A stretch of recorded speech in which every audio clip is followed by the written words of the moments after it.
Versatile Mage. Chapter 530. Dark Abyss, 10,000 Corpses Pit, Part 2. The red eyes below were packed together densely. They were not a dazzling sight like the stars in the sky, but so crowded together that one could simply feel goosebumps across their body and their heart being penetrated by the extremely greedy and savage gazes. The abyss was very dark, but Zhang Xiaohou could still see countless bodies and limbs squirming down in the pit. They were stacked together, layer after layer. The zombies were climbing on top of one another like moving mountains. The abyss was huge, yet he could not see even the slightest sign of the soil. All of it was filled with zombies, numbing his scalp.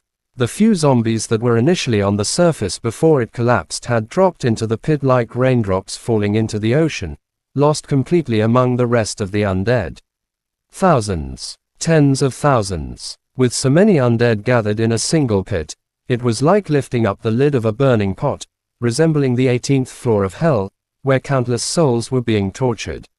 The dreadful scene was thrown open to the mundane world, displaying the torture and pain that the souls were suffering. Their tremendous hatred had materialized into a giant fountain of black vapor rising into the sky. Zhang Xiaohou was completely stunned in place. He was the closest to the abyss. Just a few more steps, he would have fallen into it. Now, he realized that he would prefer to be butchered by the hatchet corpse general rather than falling into this pit filled with zombies. It was no different than finding himself in hell. Zhang Xiaohou had nowhere to run with the hatchet corpse general chasing behind him. He would not make it in time running around the edge of the pit. Jia Zai's dark face was approaching him with her long tongue writhing through the air, as if she was going to suck his blood dry. The hatchet swung wildly. Zhang Xiaohou clenched his teeth.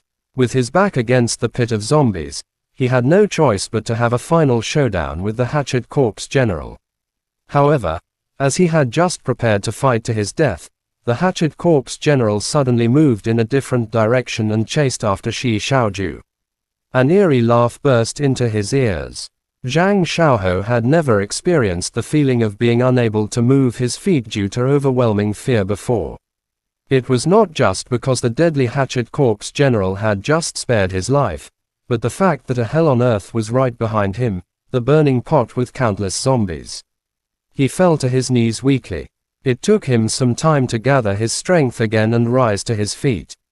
He could sense the tremendous aura of death right behind him, which would most likely drag any living thing nearby into it. Zhang Xiaohou did not want to die in this place. Without the hatchet corpse general chasing after him, Zhang Xiaohou was finally able to run back in the direction they had just come from. He could not see where the others were, or tell if they were dead or had actually managed to escape. The elite specifically picked to form the special team had collapsed at the first blow from the undead. They were merely prey in the end. The Magic Association, in the clock tower. In a rather old-style office, a young woman on monitoring duty rushed toward the meeting room with an electronic screen in her hand. "Black, black," screamed the woman as she barged into the room. "Calm down, what is this about?" said the vice chairman of the Ancient Capital's Magic Association. "Black, there are black dots in this area. It's a dark abyss," said the woman as she pointed at the electronic screen. The screen was an electronic map, showing the vicinity of the Ancient Capital and the areas nearby. It was now midnight, and the areas outside of the Ancient Capital were displaying as blood red on the map. The color was bright and astonishing, implying that the undead were a lot more restless than usual. On top of that, in the middle of the red areas, a black dot suddenly flickered. Black implied that it was a forbidden land for humans. A purple area was already considered a kingdom of demon beasts, where even the supreme magicians had little chance of surviving. Above that, a black area meant that any living thing had zero chance of surviving. Somehow, in the midst of the red, a black dot had appeared. It was a sign that the most terrifying thing in the land of the undead had appeared. Is there something wrong with the device? Why would there be black? It literally means the undead are stacking up into mountains. A young member of the Magic Association scoffed with a smile, before looking at Vice Chairman Peng Yu. He quickly withdrew the smile from his face when he saw the stern look on the vice chairman's face. You know nothing. This means that the dark abyss has appeared. The woman shot back, her voice rising as her control wavered. Dark abyss. I've been here for quite some time, but I've never heard of that, replied the young man uncertainly. Vice Chairman Peng Yu exhaled deeply after some time and said, did you say that the area would only be black when the zombies are stacking up into mountains? Yeah, no matter how dense the zombies are, there's no way it would reach that level, said the young man. The truth is, that's exactly what the dark abyss looks like. It's also known as the 10,000 Corpses Pit, or the Abyss of Hell. The device won't make a mistake. A dark abyss has indeed appeared to the west of Sunny Goat Village.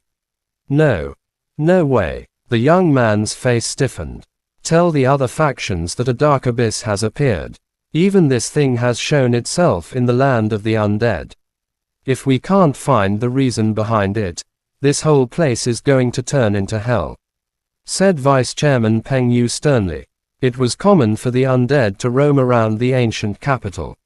For thousands of years, humans here had learned how to coexist with the undead. However, since the extraordinary behavior of the drifting sand river, this land had gone out of control as well. More undead began to appear before nightfall, and high-level creatures were spotted in human territories. Even this pit, the closest thing to what hell looked like, had appeared. Wasn't all this enough to imply that something big was about to happen? The ancient capital had stood firmly for thousands of years despite the undead having their eyes on the city all along. The people here had learned how to defend themselves and fight against the undead in a never-ending war that had lasted for a few thousand years. Undead appearing in the daytime, the restless zombies, the appearance of the dark abyss, there had to be a reason behind it all. It was said that the river flowing from the mountain close to Sunny Goat Village was the cleanest around dawn, perfect for brewing tea. Su Xiaoluo would rise from her bed when the sun had just risen to fetch water from the river. She would carry buckets of it back and pour them into the tanks at her house. Not only did her dad need the water to brew some nice tea, the water was crucial for bathing, too. On this day, she had gone to retrieve some water as usual. Even though she could hear the cries of zombies in the distance, she was not afraid. She scooped the water up and immediately discovered the water was red when she was about to pour it into the bucket. The water had the smell of blood. Su Xiaoluo frowned in annoyance, assuming that a stupid zombie had ended up in the upstream again. She glanced upward at the upstream and saw a man covered in blood lying on the ground. Half of his body was in the water. The blood continued to flow from his body. The man had died a terrible death. Su Xiaoluo was rather daring, having lived so close to the undead all her life. She walked up to the body and flipped it over. He's still breathing. Someone, help. Su Xiaoluo immediately called for the villagers when she discovered that the man was still barely breathing. Chapter end. Please guys like, comment, share, and subscribe.